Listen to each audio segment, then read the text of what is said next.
Assalamualaikum teman-teman, salam sehat ya. Semoga kalian pada sehat ya. Hari ini masak bikin happy, mau bikin mie telur.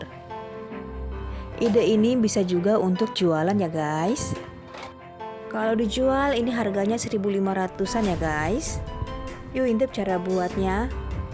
Kita butuh wortel, kita potong dadu ya guys, potong kecil-kecil, dan kita akan tumis. Ini saya pakai margarin ya.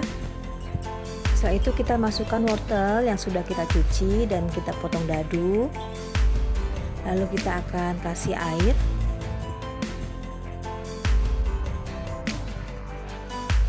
Lalu saya kasih tepung terigu. Kita aduk-aduk ya biar tepung terigunya larut. Tepung terigunya akan mengental seperti ini, lalu kita kasih penyedap dan garam. Lalu kita akan angkat. Setelah itu kita akan masukkan mie. Ini mie-nya saya sudah rebus ya. Lalu mie-nya saya gunting ya biar gampang dibentuknya.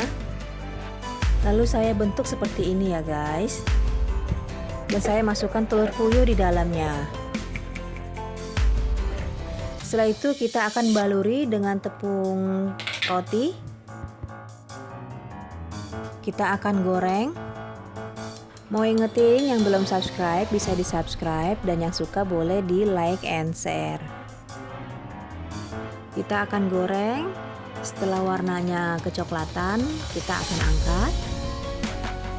Bentuknya seperti perkedel ya guys. Perkedel tanpa kentang. Kita akan goreng lagi ya guys. Komposisi mie dan tepungnya lebih banyak mie-nya ya guys dibanding tepung. Ide cemilan ini bisa juga jadi ide jualan ya guys. Terima kasih sudah menonton Masak Bikin Happy. Sampai ketemu di video selanjutnya guys. Bye bye.